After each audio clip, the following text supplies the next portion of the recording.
ધર્મ આપણને શું આપે? ધર્મ મને શું આપે? આ પ્રશ્ન બધાને મૂંઝવે છે. થોડાક સમાધાન આના માટે જોવા છે. આલ્બર્ટ આઇન્સ્ટાઈન પ્રિન્સ્ટન યુનિવર્સિટીમાં ભણાવ્યું.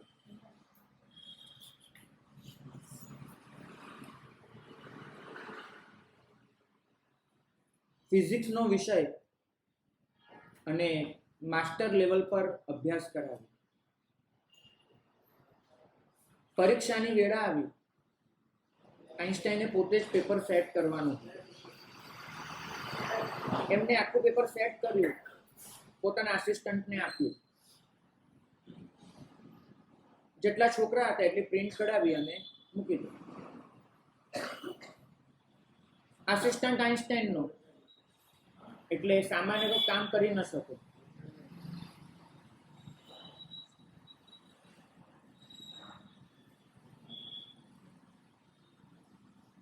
એને પેપર આખું જોયું અને આઇન્સ્ટાઈને કહ્યું કે સર, રિક્વેસ્ટ છે, માફ કરજો, પણ આ આખું પેપર બેઠું એ જ છે કે જે ગયા વર્ષની પરીક્ષામાં હતું, આપે જ કરેલું. તો ગયા વર્ષે પણ એ જ પેપર, આ વર્ષે પણ એ જ પેપર. આઇન્સ્ટાઈને જવાબ આપ્યો કે હા, મને ખ્યાલ છે, એક પણ પ્રશ્ન ફર્યો નથી, બધા એના એ જ છે. તો પછી એના એ જ વિદ્યાર્થીઓ, એનું એ જ પ્રશ્નપત્ર, મતલબ તો કે વિદ્યાર્થીઓ ભલે એના એ હોય, પ્રશ્નપત્ર ભલે એનું એ હોય, પણ વિજ્ઞાન જે ઝડપે પ્રગતિ કરે છે, એક વર્ષમાં જવાબો બદલાઈ ચૂક્યા છે. ગયા વર્ષે જે જવાબો લખ્યા હતા એ જવાબો આ વર્ષે નહીં આપી શકે. મને લાગે છે કે આપણે એ દુનિયામાં જીવીએ છીએ કે ગઈકાલ કરતા આજ જુદી છે અને આજ કરતા આવતીકાલ જુદી છે. કશું સરખું ન રહેવું એવું પ્રભુ તો કહી ગયા હતા, પણ એનો આટલો તીવ્ર અહેસાસ આપણને થઈ શકે છે આ જમાનાની બલિહારી છે.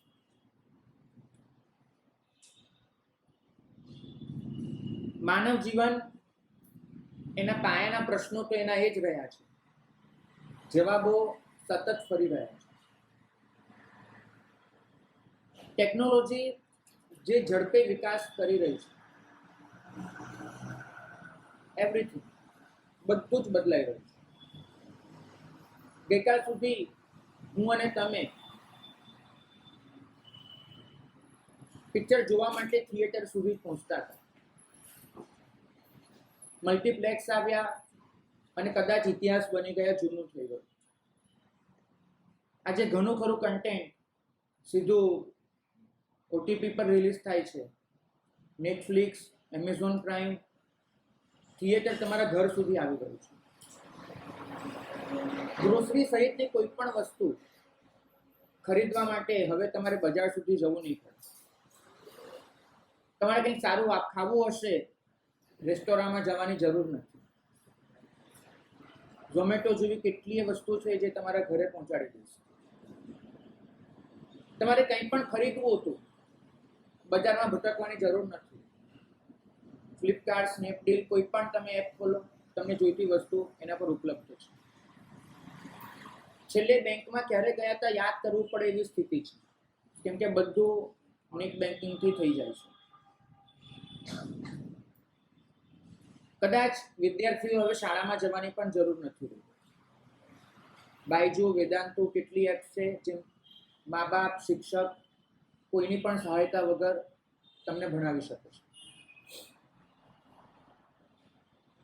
ક્યારેક ઊભા રહેતા હતા આપણે બસ સ્ટેન્ડ પર બસની રાહ જોઈને, ક્યારેક ટેક્સી સ્ટેન્ડ પર ટેક્સી બોલાવી કે આવીને ઊભી રહેશે. ઘર બેઠા ઓલા, ઉબેર તમારા ઘર બેઠા. તમારે ક્યાંય જવાની જરૂર નથી. જે બધું જ તમે બહાર જઈને કરતા હતા એ બધું જ ઘરમાં છે. અને વિજ્ઞાન એમ કહે છે કે આ બધું કરીને અમે તમારી મહેનત બચાવીએ છીએ, અમે તમારો સમય બચાવીએ છીએ. પણ એક પ્રશ્નનો જવાબ આ વિજ્ઞાન આપણને આપી શકતું નથી કે બચાવેલા સમયનું કરવું છે એ આપણને નથી ખબર. એ જે મહેનત કરવામાંથી આપણે બાકાત રહ્યા, એ મહેનત, એ શારીરિક પરિશ્રમ હવે ક્યાં જઈને કરવાનો, એ પ્રશ્ન હજુ પણ ઉભો છે. આપણને એ નથી સમજાતું કે આ બધી જ સગવડો જે આપણને અત્યારે અત્યંત પ્રિય લાગી રહી છે, એ ખરેખર આપણા ખુદના માટે, આપણી હેલ્થ માટે, આપણા માનસ માટે, આપણા કુટુંબ માટે, આપણા સમાજ માટે કેટલું હાનિકારક છે. ગમે એ બધું પ્રિય હોય છે, પણ પ્રિય વસ્તુ જ હાનિકારક બની શકે એ આપણને સમજાતું નથી. અને કમનસીબી એ છે કે દુનિયા એ ઝડપે પરિવર્તન પામી રહી છે કે આપણે એમાંથી બચવા ચાહીએ તો બચી શકાય એમ નથી. ટેકનોલોજી જે ઝડપે આગળ વધી રહી છે, તમે જો એની સાથે કદમ નહીં મિલાવી શકો, તમે ફેંકાઈ જવાના, બિલકુલ ફેંકાઈ જવાના. છેલ્લે તમારા ઘરે પોસ્ટમેન આવી અને કોઈકનો કાગળ નાખી ગયો હોય, એવું ક્યારે બન્યું? અને તમે કોઈને કાગળ લખ્યો હોય, પોસ્ટકાર્ડ આંતરદેશીય, તો કદાચ તમારા બચ્ચાઓએ જોયું પણ નહીં.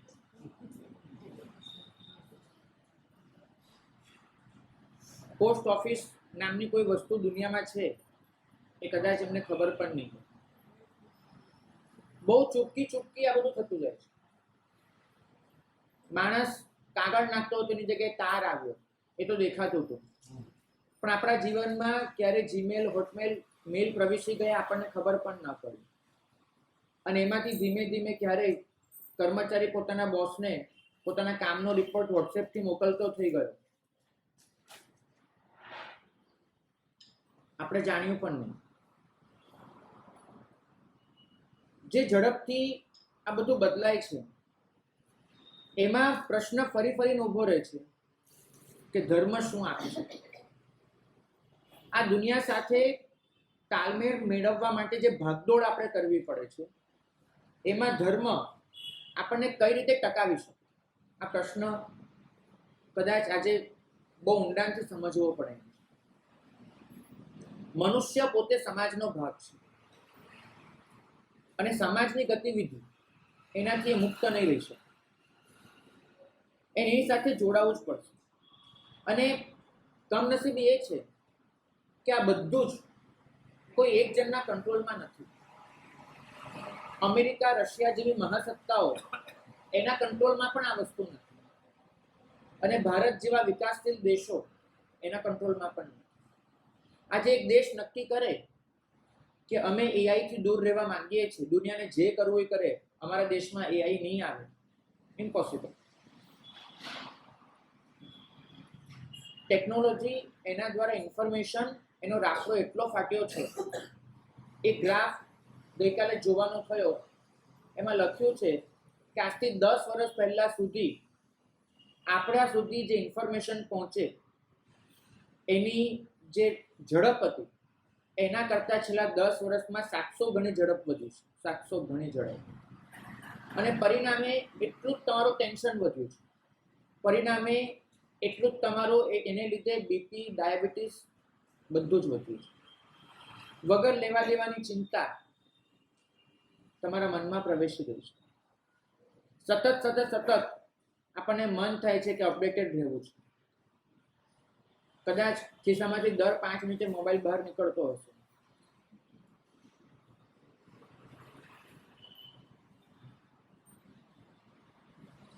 કે કોઈ નવો મેસેજ તો નથી આવ્યો, આપણે જોઈએ.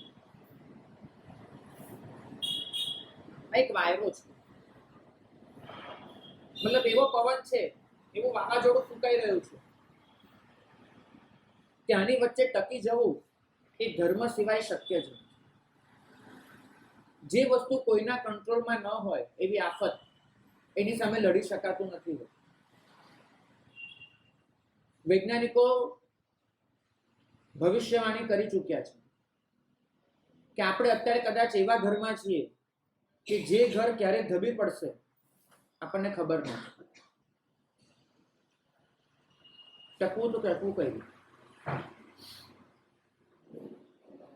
અમે કાઠિયાવાડમાં વિહારમાં હતા, બાવળા તરફ, અને ભાલનો બપોરનો જે પવન ફૂંકાય, તમે એની કલ્પના અહીંયા મુંબઈ બેઠા ના કરી શકો. એ લૂ ભરેલો ગરમ ગરમ સુસવાટા મારતો પવન,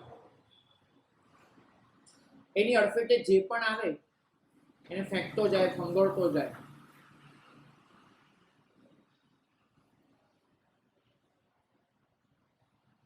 અમે જોયું એ પવન વીતી ગયા પછી કે મોટા મોટા વૃક્ષો જમીન દોસ્ત હતા, પણ નાના નાના છોડો ટકી ગયા. વૃક્ષો ગબડી પડ્યા હતા, છોડો ટકી ગયા હતા. આપણને જે લાગે કે બહુ મજબૂત છે, એવા વૃક્ષો એનું અસ્તિત્વ સમાપ્ત થઈ ગયું છે. આપણને લાગે કે બહુ નબળા છે, એવા છોડ ઉભા રહ્યા. કેમ? અમને ત્યાંના સ્થાનિક ભાઈએ કહ્યું, વિહારધામ સંભાળનારા જે ભાઈ હતા, એ કે મહારાજ, જેટલા પણ નાના છોડ દેખાય છે એ એટલે નથી ગભી પડતા કેમ કે એમનામાં બે ક્વોલિટી છે. નંબર 1, જો આપણે એને ઉખાડીને જોઈશું તો એને પોતાના મૂળિયા જમીનમાં એટલે અંદર સુધી નાખ્યા હશે કે એને મૂળિયામાંથી કોઈ હચમચાવી નહીં શકે, હલાવી નહીં શકે. અને નંબર 2, આ છોડ એને પવન પ્રમાણે વળતા આવશે. મને લાગે છે કે ધર્મ આપણા જીવનમાં આ બંને કામ કરી આપે છે. આ જેટલી પણ મુશ્કેલીઓના વાવાઝોડા આવે છે, જેટલી પણ આફતો આપણા પર વીતી રહી છે, એ તમામમાં આપણા મૂળિયા કેમ મજબૂત રાખવા અને આપણને કેવી રીતે લવચિક બનાવવા, આપણને લચીલાપણું કેવી રીતે આપવું, એ આ ધર્મનું કામ છે. એ આપણને ફ્લેક્સિબલ બનાવે છે, જડ નથી બનાવતો. એ સમજાવે છે કે ટકવાનું તો તમારે જ હોય છે, કોઈ બીજું તમે ટકાવી નહીં શકો. પણ વળી જાઓ, સરેન્ડર નહીં થાવ, પણ પવનની રૂપ પ્રમાણે વળતા શીખો. અને એ તમને સમજાવે છે કે જમીનની ઉપર કેટલું વિકસ્યા એ તમારી મજબૂતાઈ નથી. જમીનની ઉપર તમે કેટલું ફેલાયા એનાથી તમારી મજબૂતાઈ નક્કી નહીં થાય. મજબૂતાઈ નક્કી એનાથી થશે કે તમે જમીનની અંદર કેટલું ફેલાયા છો. આપણે બધા જ એ જોઈએ છે કે આ બોડીની બહાર આપણો કેટલો વિસ્તાર છે, આપણે કેટલું પામ્યા છીએ, આપણે ધન દોલત સામ્રાજ્ય કેટલું છે. આપણે ક્યારે એ નથી જોતા કે આપણી અંદર આપણા મૂળિયા કેટલા ઉતર્યા છે, આપણી અંદર આપણે કેટલું ફેલાયા અને વિકસાયા છે. આપણે સપાટી પરનો છોડ છીએ કદાચ, કે જેને માત્ર ધરતી સાથે ચોંટાડવામાં આવે છે, ધરતીમાં એ દટાયો નથી, દબાયો નથી. મારે વિકસવું છે, મારે ફેલાવવું છે, પણ એ પહેલા મારે મૂળિયા મજબૂત કરવા છે. ધર્મ તમને એમ કે છે દુનિયામાં ક્યાંય પણ જાઓ, ક્યાંય બી ભટકો, ક્યાંય પણ ફરો, ધર્મ તમને રોકવા નહીં આવે, ધર્મ તમને અટકાવવા નહીં આવે, પણ એટલું જ તમને કહે છે કે તમારા અંદરના મૂળિયા મજબૂત કરીને ફરજો. બિલકુલ. આ શાસ્ત્રો એમને જે કથાઓ લખી છે એમાં તમને દેખાશે કે જે માણસનું પતન થયું છે એનું ચમત્કારિક હદે ઉત્થાન થયું, પછી એ રત્નેમી હોય કે પછી એ સ્થૂલભદ્ર. કારણ એટલું જ છે કે એ લોકો પતન પામતા પહેલા પોતાના મૂળિયા જમીનમાં બહુ ઊંડા દાટી ચૂક્યા. ધર્મ મને અંદરથી એટલો મજબૂત બનાવે છે, એટલો મજબૂત કે દુનિયાની કોઈ પણ પરિસ્થિતિ એમાં હું તૂટી નથી જતો, એમાં હું ભાંગી નથી જતો, એમાં હું ખલાસ નથી થતો, કેમ કે મારા મૂળિયા મજબૂત હોય છે અને મારામાં ફ્લેક્સિબિલિટી હોય છે. કુદરત એક જ વસ્તુ સમજાવે છે કે તમે ફ્લેક્સિબલ છો તો તમારો સ્વીકાર છે, તમે ફ્લેક્સિબલ નથી તમારો ઇનકાર છે, પતી જાય.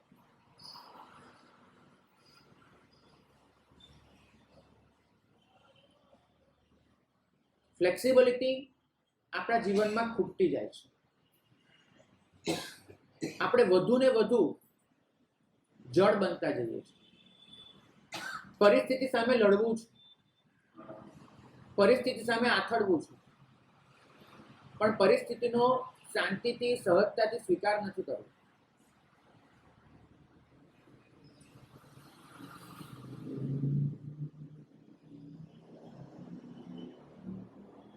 સમય અને સંજોગ એના પ્રમાણે તમારે અપગ્રેડ થવું જ પડશે. પણ તમારું અપગ્રેડેશન એ સમય સંજોગો પ્રમાણે હોય ખરું, પણ તમારા સંસ્કાર ટકી જાય, તમારી સમજણ ટકી જાય, તમારો સ્નેહ ટકી જાય, તમારું સત્વ ટકી જાય, અને એવી રીતે તમે અપગ્રેડ થાવ એ ધર્મ તમને શીખવાડે છે. અપગ્રેડ થયા વગર કોઈને નથી ચાલવાનું, ન મને નહીં તમને, કોઈને નથી ચાલવાનું. પણ અપગ્રેડ થતી વખતે આપણે આપણું ગુમાવી ન દઈએ એ ધર્મની શીખ છે. ધર્મ આપણને એ પૂરેપૂરું સમજાવી દે છે કે તારે વિકાસ કરતી વખતે પણ કઈ વસ્તુ છોડવાની નથી, કઈ વસ્તુ બદલવાની નથી, કઈ વસ્તુ ગુમાવવાની નથી. સૌથી વધારે તો આપણને એ જ નથી ખબર હોતી કે મારે માનસિક ખોરાક તરીકે શું લેવું જોઈએ. તમે મોઢામાં કંઈ પણ મૂકો છો એ પહેલા કેટલું ચેક કરો છો.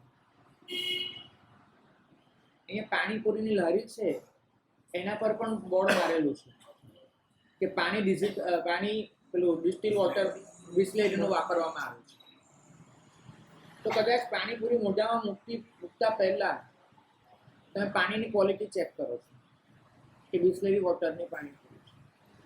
બધું હાઇજીન જોઈએ છે, તમને ચોખ્ખું જોઈએ છે. પાણીપુરી વાળાએ પણ મોજા પહેરેલા હોવા જોઈએ. આટલું તમારું ચેકિંગ છે. શરીરમાં તમે એમને કશું જવા નથી દેતા. પણ જ્યાં મનમાં જવા દેવાની વાત આવે ત્યાં કશું જ હાઇજીન, કશું જો કાંઈ ન બચે. તમારા મનમાં સતત એવી નકામી, નિરર્થક, કચરા જેવી એટલી વાતો જયા કરે છે, એટલી વાતો જેનો કોઈ મતલબ નથી. સારું છે, અમારો ઉપાશ્રય થોડેક અંશે આનાથી મુક્ત છે. મને ખબર છે કે કઈ હિરોઈન, કયો હીરો, એના જીવનમાં શું થયું એ બાબતમાં આપણને જેટલો રસ છે ને, કદાચ એટલો રસ તો આપણને આપણા ખુદના લાઈફ પાર્ટનરની જિંદગીમાં પણ નથી હોતો. મારી પત્નીની ઇમોશન્સ શું છે એ વિચારવાનો જે પુરુષને ટાઈમ ન હોય એને ચોક્કસ એનો ટાઈમ હોય છે કે કઈ હિરોઈનના જીવનમાં શું ચાલી રહ્યું છે, કેમ. અને વાઇસ વર્સા સેમ. દુનિયાની આપણને એટલી બધી પડતી થઈ ગઈ છે કે ઘર ભૂલાઈ ગયું છે, અને બહારનું એટલું બધું આપણા મગજમાં વસી ગયું છે કે અંદરનું ભૂલાઈ ગયું છે. માહિતીનો જાણે એક વિસ્ફોટ થયો છે, અને એ વિસ્ફોટમાં આપણા મનની અંદર એક ખોરાક નખાતો જાય છે કે આપણું મન સતત બગડી રહ્યું છે, સડી રહ્યું છે. તમે ખાલી એક દિવસ મારી રિક્વેસ્ટ છે તમારા માટે, રાત્રે ખાલી નોટ લઈને બેસજો, પેન લેજો હાથમાં, અને એક લિસ્ટ બનાવજો. માત્ર એક દિવસ એક લિસ્ટ બનાવજો કે આજે આખા દિવસમાં મારા મનમાં કઈ નવી ઇન્ફોર્મેશન ઉમેરો, મારા મનમાં કઈ નવી માહિતી સ્ટોર થઈ. આનું લિસ્ટ બનાવજો. જેટલું પણ યાદ આવે કે જે ગઈકાલે તમે નહોતા જાણતા અને આજ સવારથી માંડી અને આજ રાત સુધીમાં તમે જાણતા થયા છો, એનું એક લિસ્ટ બનાવજો. જે પણ યાદ આવે, ન યાદ આવે તો ઠીક છે, ભૂલી જવાનું, પણ જે યાદ આવે છે ખોતરીને યાદ કરજો. એક સમય યાદ કરજો કે 8 વાગે શું જાણ્યું, 9 વાગે શું જાણ્યું, આખું લખજો. અને પછી છે ને એક ચેક બોક્સ દરેકની બાજુમાં મૂકજો, અને ચેક બોક્સમાં ટીક કરજો કે આ માહિતી મને ન મળી હોત તો મારી જિંદગીમાં બહુ ખોટ જાય, અને આ માહિતી ન મળી હોત તો મને ચાલે. ટીક કરજો કે આ માહિતી મારા માટે કામની હતી, ટીક કરજો કે આ માહિતી મારા માટે નકામી હતી. અને પછી શાંતિથી એક ટીક બોક્સ એને જોઈને બેસજો. તમને શું લાગે છે કેટલી ટીક કામની વાગી હશે, કેટલી નકામી વાગી હશે?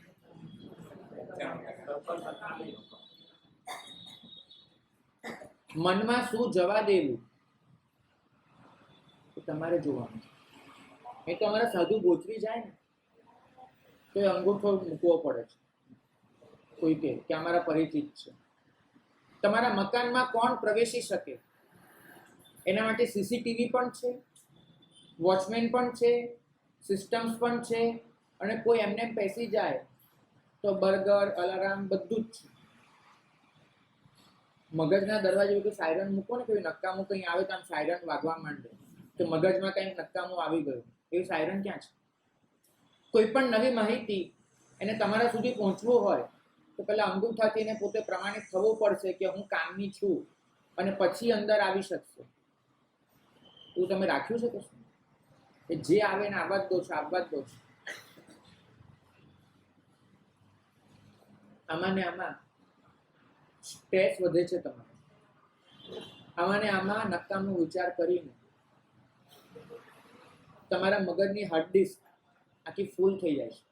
અને તકલીફ એ છે કે કોમ્પ્યુટરની હાર્ડ ડિસ્ક છે એમાં રિપ્લેસમેન્ટ હોય છે, 1 TBની 2 TB થઈ શકે છે. મારા મગજની હાર્ડ ડિસ્કમાં એવું કોઈ રિપ્લેસમેન્ટ નથી કે હું એની કેપેસિટી વધારી શકું.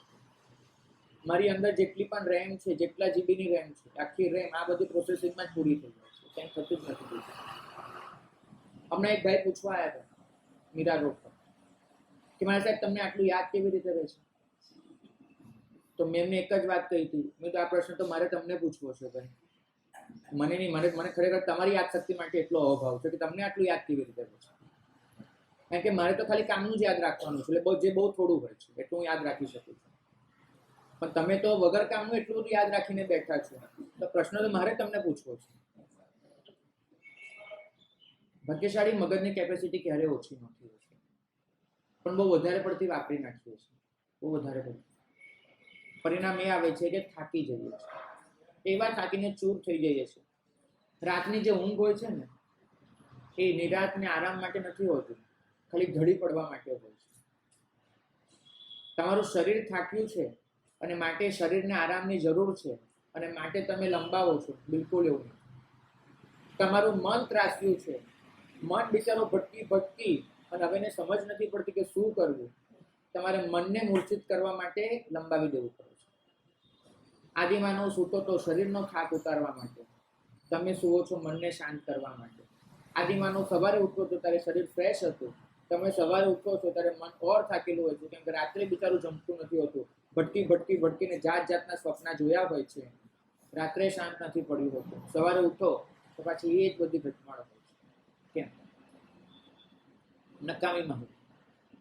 ધર્મ તમને જ્યારે કહે છે કે તમે વિકથાથી દૂર રહો, ભગવાને 4 વિકથા કીધી. વિકથા, કથા એનો મતલબ થાય છે કે જે તમારા કામનું છે એની ચર્ચા.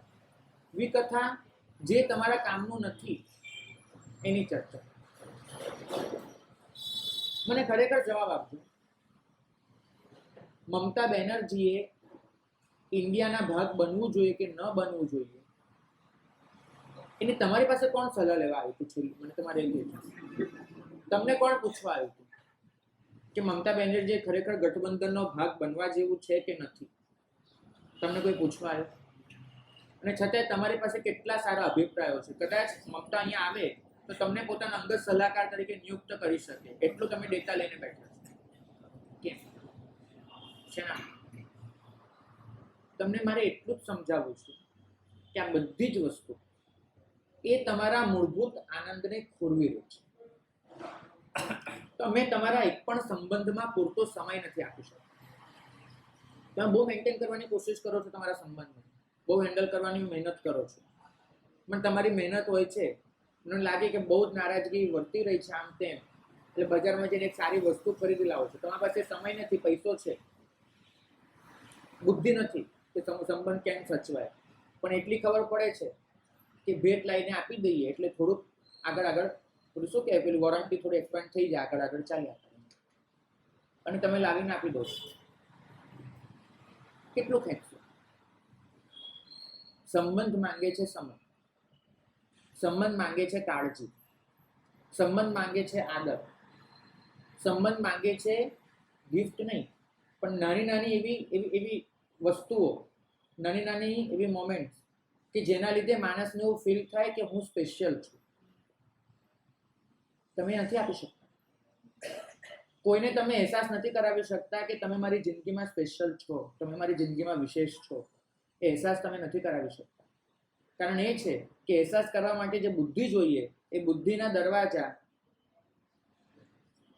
પેક, બધું પેક થઈ ગયું. સમય નથી.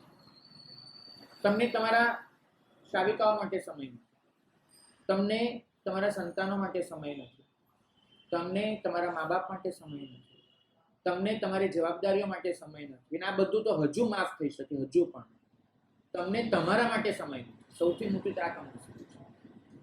બીજું બધું હજુ લોકો ચલાવી શકે. તમારી પત્ની સાથે તમે 6 મહિના વાત ન કરો અને ટેકન ફોર ગ્રાન્ટેડ લઈ લો, એને પરણીને આવી છે તો તું ક્યાં જવાની છે એમ કરીને ઘરે રાખી લો, તો એ હજુ માફ કરી દેશે. પણ તમારી જાતને તમે જે અન્યાય કરી રહ્યા છો એ કોણ માફ કરશે? તમે ખુદ તમારું જે બગાડી રહ્યા છો એની સજા તમને કોણ કરશે અને એમાંથી તમને પાછા કોણ મારશે? એક સત્તા છે ધર્મ.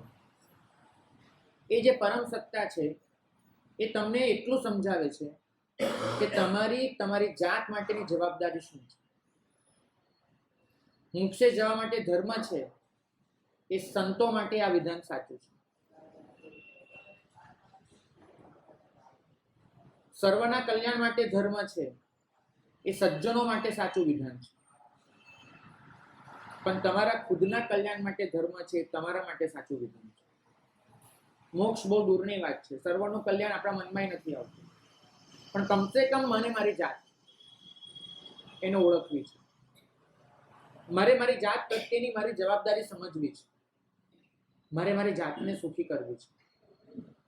મારે એ આનંદ, એ શાંતિ, એ સ્વસ્થતા, એ સમાધિ, એ સંતોષ, એ સલામતી, એ સ્નેહ, એ હૂંફ, એ પ્રેમ મેળવવો છે કે જેનો હું હકદાર છું અને જે મારી અંદર લઈને હું ફરી રહ્યો છું. મને બદલાવું છે સમાજ સાથે, પણ મારું સત્વ ખોવું નથી. મારે કદમ મિલાવવા છે સમય સાથે, પણ મારી સમજણ મારે ગુમાવવી નથી.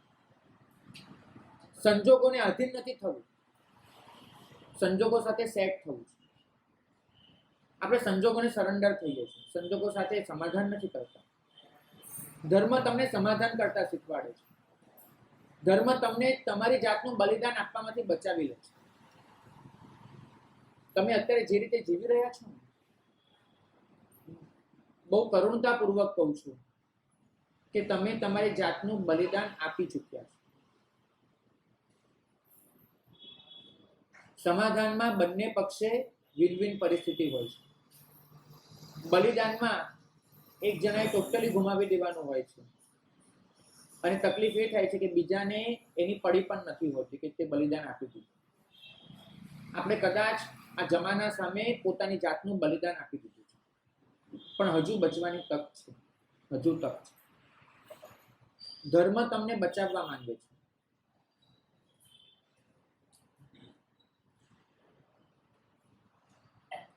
ધર્મ તમને માત્ર એ તરફ ધ્યાન દોરવા માંગે છે કે તમે શું છો અને તમે શું પામી શકો એમ.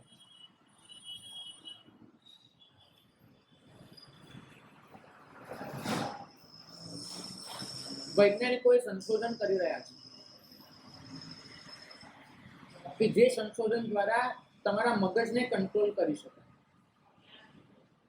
ઉત્તર કોરિયામાં એવું રિસર્ચ ચાલી રહ્યું છે. કિમ જોંગ ઉન દ્વારા એવી ઘડિયાળો બનાવી રહ્યા છે જે બહુ નજીકના સમયમાં ઉત્તર કોરિયાના દરેક નાગરિકે ફરજિયાત પહેરવાની છે ઘડિયાળ.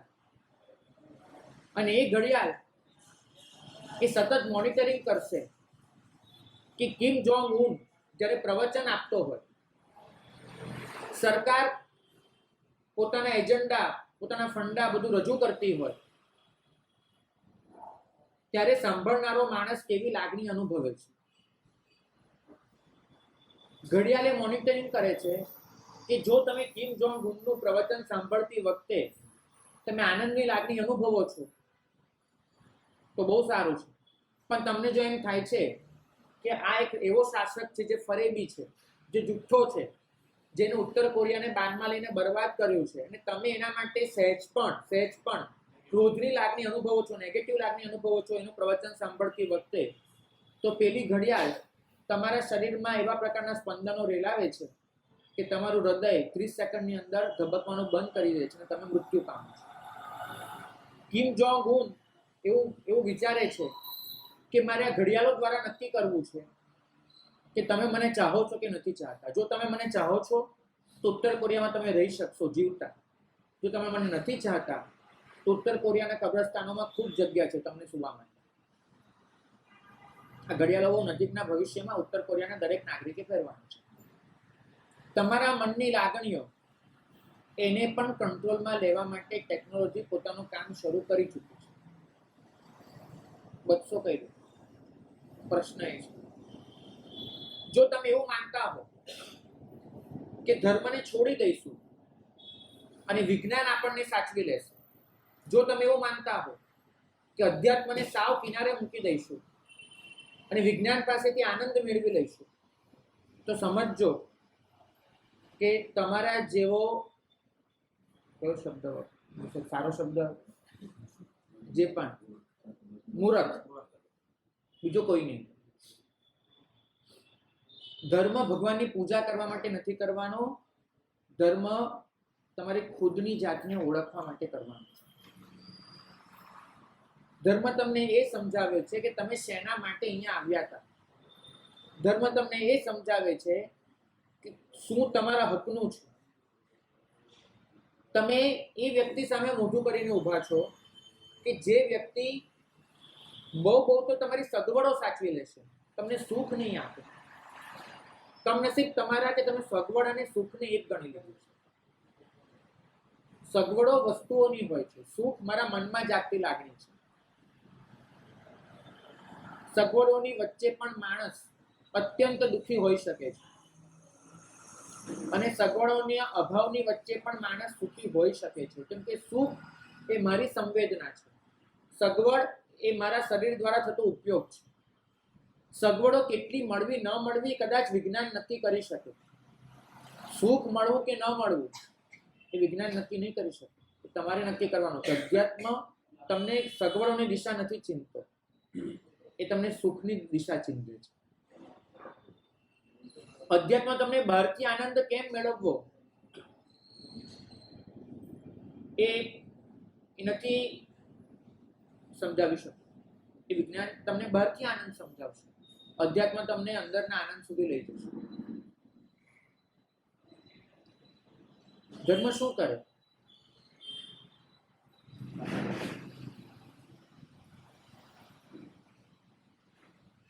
તાજમહેલ જોવા ગયા છે? છેલ્લું ઉદાહરણ આપીને આજનું વક્તવ્ય પૂરું કરું છું. તાજમહેલ જોયો છે? અચ્છા, તાજમહેલ તમે જોવા ગયા હો તો તમે એક વસ્તુ કદાચ નોંધ લીધી હશે કે તાજમહેલની બરાબર સામે એક કિલ્લો છે. હું પોતે કિલ્લામાં પણ ગયેલો છું અને કિલ્લામાં ઉપર ચડી અને ઝરૂખામાં જઈને ઊભો છું કે જે ઝરૂખામાં દિલ્હીનો સમ્રાટ શહેનશાહ એક ઊભો રહેતો હશે, શાહજહાં, અને પેલા તાજમહેલને જોતો.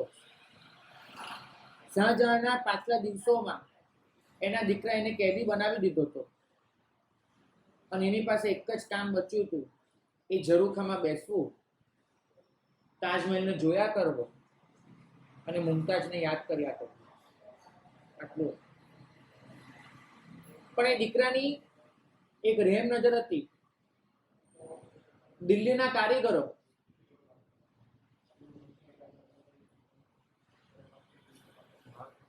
હવે શાંત રાખવાનું બારે વાતો કરે છે.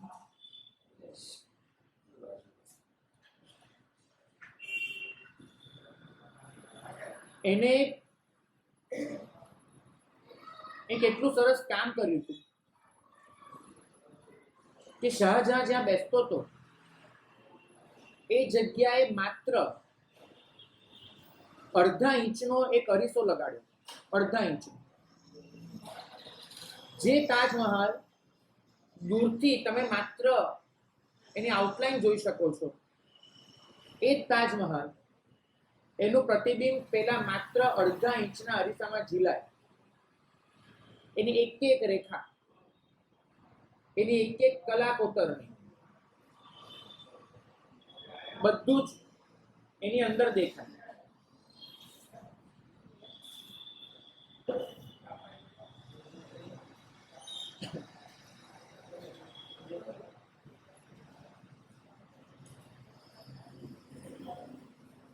એ જોઈને મને એક વિચાર આવ્યો હતો કે અડધા ઇંચનો અરીસો આખા તાજમહેલને પોતાની અંદર સમાવી શકે છે. આટલું નાનું એક વસ્તુ એ પોતાની અંદર આટલું એક વિરાટ સ્થાપત્ય એનું પ્રતિબિંબ ઝીલી શકે છે. ધર્મ આપણને આટલું જ શીખવાડે છે, બિલકુલ આટલું જ શીખવાડે છે.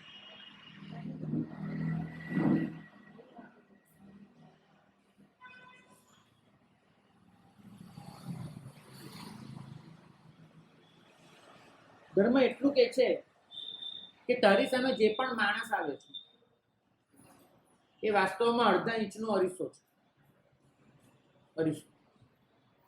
પણ એની અંદર તારે ઈશ્વરનું પ્રતિબિંબ જોઈ લેવાનું. જો એ શાહજહાંના મહેલના અડધા ઇંચના અરીસામાં આખો તાજમહેલ જોઈ શકાતો હોય, તો મારી સામે જ્યાં માનવીઓ આવે છે એની અંદર હું ઈશ્વરનું પ્રતિબિંબ ન જોઈ શકું? એક સૂક્ષ્મમાં સૂક્ષ્મ વસ્તુ એની અંદરથી વિરાટને શોધી લેવું, એક પાણીનું નાનકડું બિંદુ એની અંદર જે સમંદરને ગોતી લેવું, એ ધર્મ તમને શીખવે છે. ધર્મ તમને સમજાવી દે છે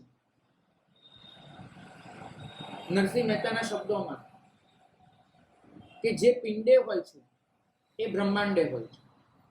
મારું આ પિંડ, મારું શરીર, એ કદાચ આખું બ્રહ્માંડ એને મારી અંદર લઈને બેઠું છે.